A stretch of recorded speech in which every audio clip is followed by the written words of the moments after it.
What's up gamers, DreamcastGuy here, talking today about Final Fantasy XV Pocket Edition and trying to answer the question, does it suck?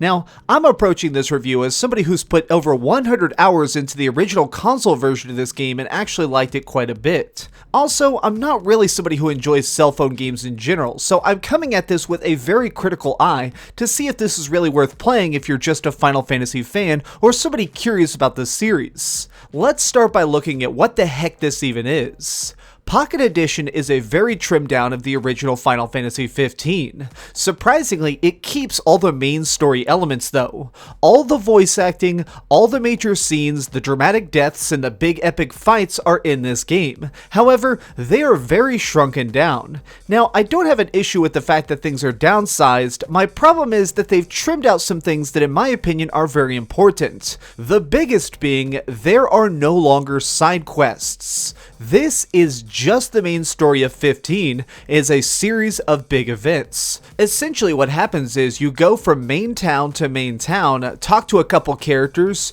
do one main mission, and then move on. For example, of course the game opens up with your car being broken down and you helping out Cindy. This is when you go into the outback and have to fight a couple monsters, find a missing hunter, and go back to your car. This would normally open up the ability to talk to the guy at the diner and get new side quests, to earn extra cash and get some new weapons. That's no longer the case. Instead, the second you're done taking care of the main quest, your characters just hop back in the car, you see them sit there for a couple minutes, and you arrive at the next town. Everything is just a series of main beats. Now that's not necessarily a bad thing, but to me personally, one of the best things about Final Fantasy XV is the fact that it literally had hundreds of side quests. I always like the ability to wander the landscape, find stuff to do, and get into trouble. I understand why they had to cut it out, but I'm still a little bit disappointed. Now, something else they did that feels very strange is how they handle camera angles. Now, of course, this is a little tiny cell phone game, so you can't exactly have a full 3D world, so what they did instead is created a fixed isometric camera. That means it's always looking downward at a 45-degree angle. As you're walking along, it will just shift to whatever the optimal view is. Like when you're leaving a town, it just automatically faces the direction you're going to need to walk for your quest.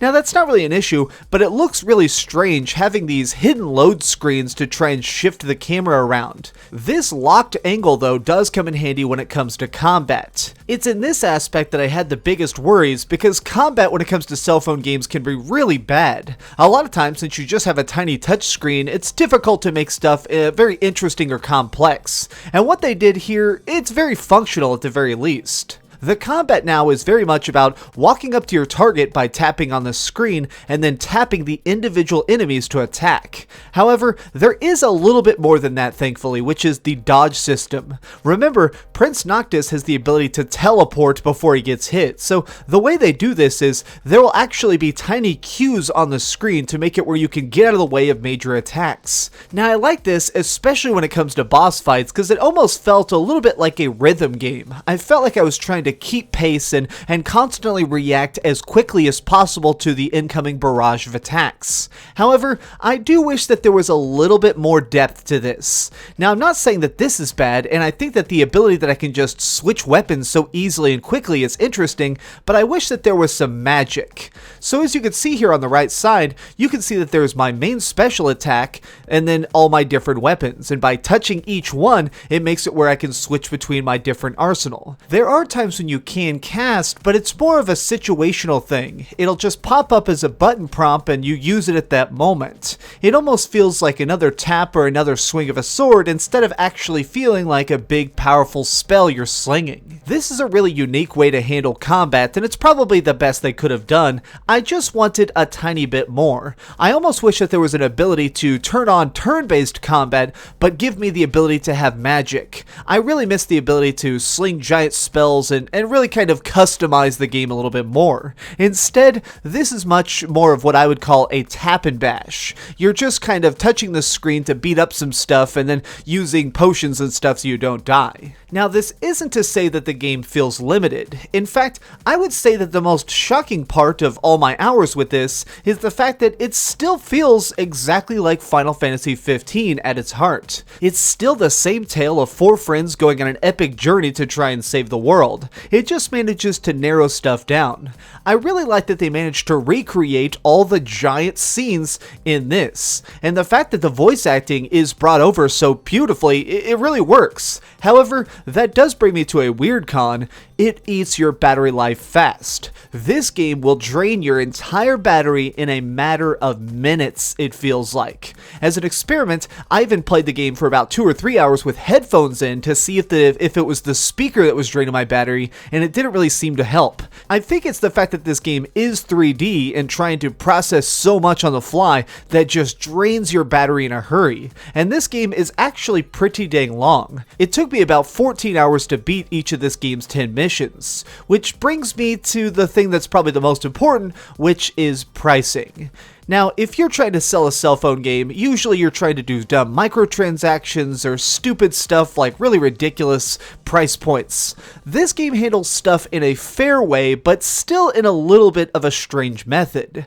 The opening chapter of 10 chapters is free. This basically lets you get an early taste of the game and see what works and what doesn't. However, the following 3 chapters are $1 each, and the remainder chapters are $4 each. If you just want everything as a whole, you pay $20 and it's the entire game start to finish as one big thing. This feels just a little bit too expensive to me. I feel like it needs to be about $5 cheaper. Now the reason I say 15 is so important is because all the other Square Enix games on the store run about $15. The fact that I can get Final Fantasy IX on a cell phone for $15 or this game for $20, I am always going to pick Final Fantasy IX. Now it's not to say that this customized version is bad, it's just so slimmed down that I'd kind of want a more full experience for that price tag. Before we close out this review, I do want to hit one last final point, which is there were a lot of rumors that they were going to try and bring this portable version over to the Nintendo Switch,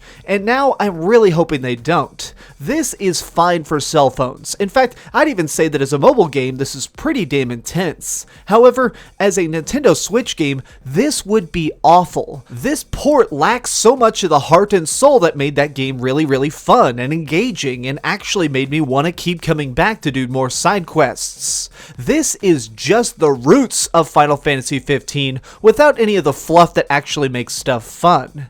Now, I'm just saying that if we do get a Final Fantasy 15 version on the Switch, it better not be this.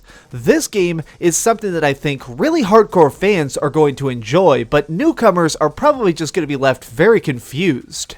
If you're somebody who skipped FF15 and just wondered if this might be an adequate version, I'd say no. This game, if anything, I think is basically aimed at people who already beat the console version and want to try something a little bit different. The new art and very different look to the world is interesting and might keep you engaged at least for a bit, but I'm sure you're going to get annoyed eventually at the fact that nobody moves their mouth, making this kind of just a weird, skimmed down puppet show. Okay, so we've heard some good and some bad, but let's over to the ratings board and put a big number on it.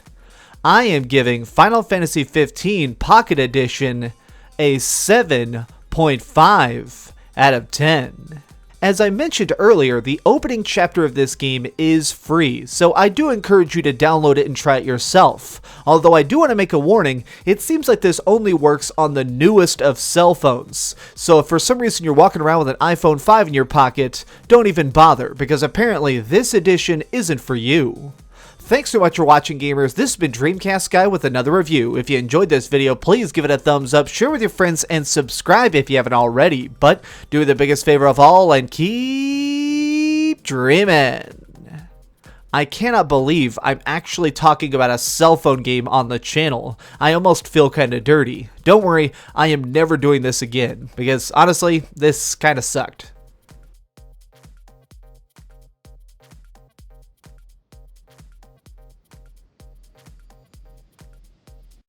Oh, hey, I was just playing a little bit of Grand Theft Auto on my Darth Vader PSP. Are you curious what I'm going to come out with next? Well, if you click this button, you'll be subscribed to be the first to know. Also, if you click over here and here, you can see my latest review and my latest top 10. I promise, it was super good. Or it was really bad and I'm sure you can just make fun of me in the comments. Either way, it'll be a lot of fun. Thanks so much for watching.